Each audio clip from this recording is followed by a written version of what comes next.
should be like.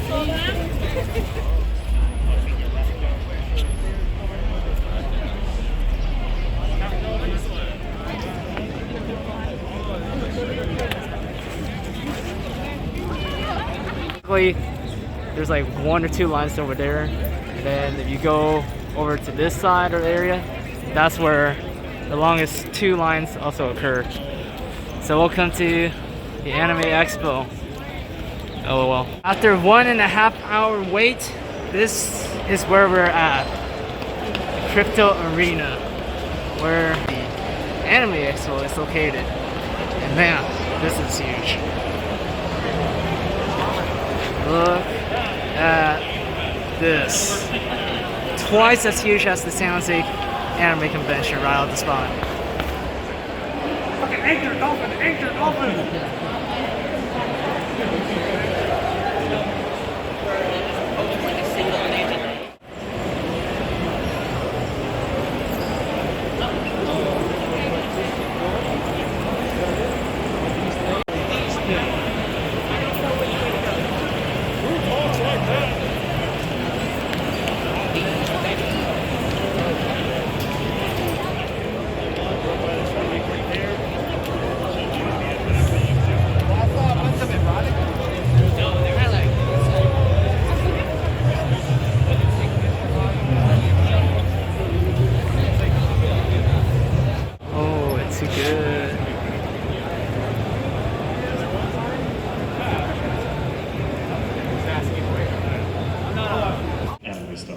The anime stuff is definitely coming out a lot more, and the pace that I work at has to be a lot. Like I'm doing maybe like 3 cuts a day, 2 cuts a day. It's a lot more stressful, which doesn't necessarily mean the quality will be the same or better. Sometimes that means I have to sacrifice quality and stuff. So that is very true. That is something that a lot of us have to work around. And for me, for example, I work in the Western industry, so I'm more of a hobbyist, so I can go in and be like, okay, I can only compromise doing this much on the scene, but I really want the scene to be good, so I'll only take this much work. To answer your question, that it takes, people have made videos and videos on this topic, which I'm sure I feel like people know about this a little more now.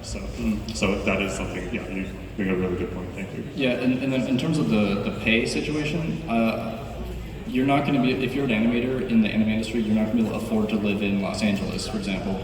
Or Porky lives in California. The only reason he can afford it is because of his main job. If he was only working on anime, he would not be able to pay rent. So my solution is I live in Arkansas, so it's cheaper there.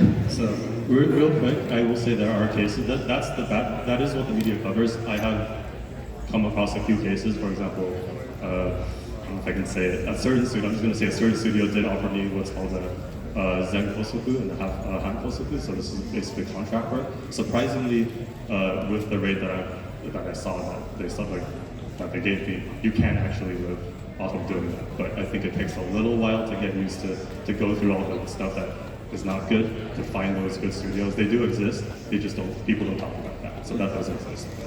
Thank you. Yeah.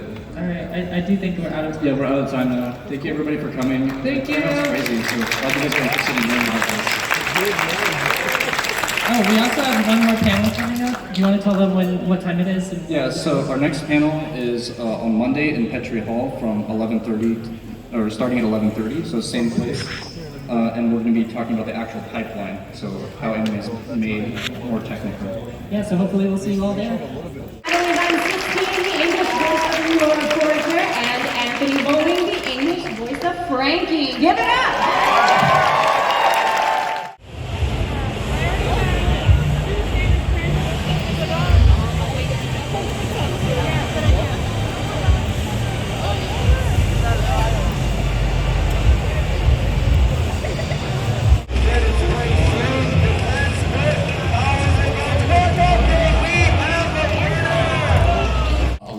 In Little Tokyo being picked up in buses and taken then to a detention camp, then most of these folks probably went to Santa Anita or Pomona Fairgrounds. Pomona Fairgrounds. Had an aunt born in a horse stall in Santa Anita. Yeah.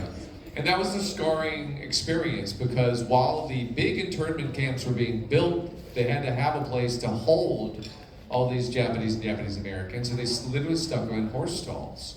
And it was terrible, it was scarring. If you talk to the people who actually experienced that, and that's a family, it's a classic photo, a family that had to be checked into eventually these camps, and usually everybody has a serial number.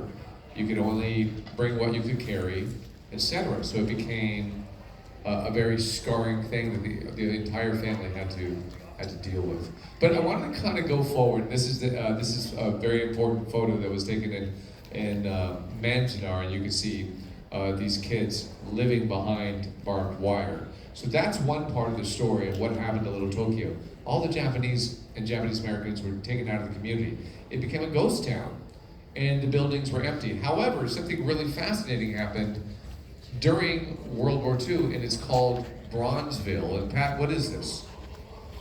You know, I was kind of ashamed of myself because I didn't know that Bronzeville ever happened until I came to work at JACCC a couple of years ago, and one of our community elders shared the fact that once the Japanese were forced out of Little Tokyo, who moved in?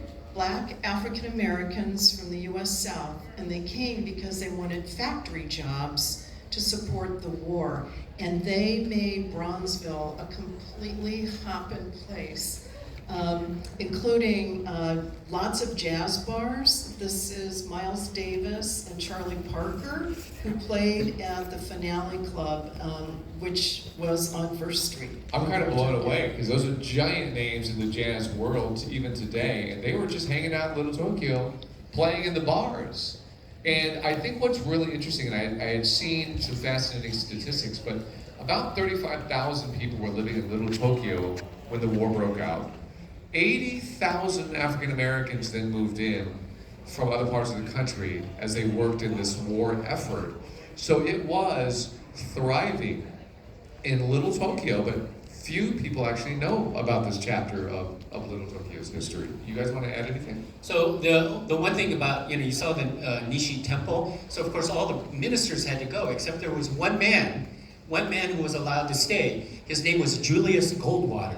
He was actually a cousin of Barry Goldwater, who was the United States Senator from Arizona. But Julius Goldwater had converted to Buddhism in the 1930s, and he became the caretaker of the temple building. Now, the unfortunate thing for Julius is that he got in trouble with the elders because he allowed some of these African Americans to actually have their own Christian services within the facility.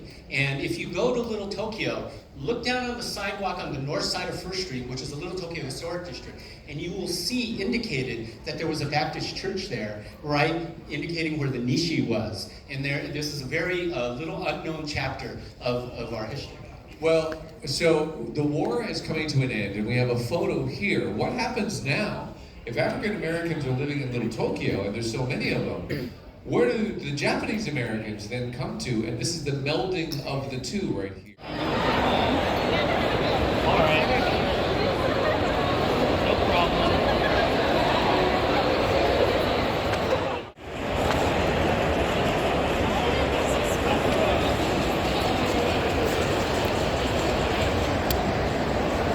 I see you, Machu.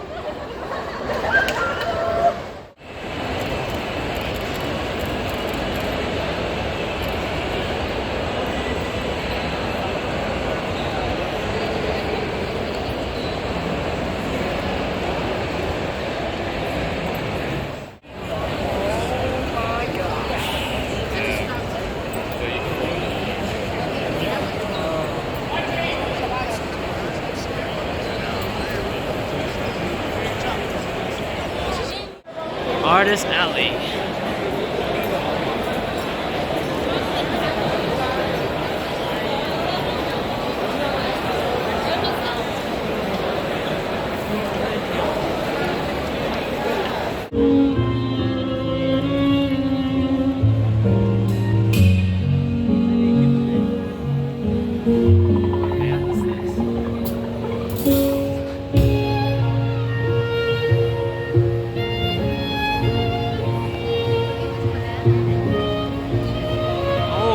Impact. Oh.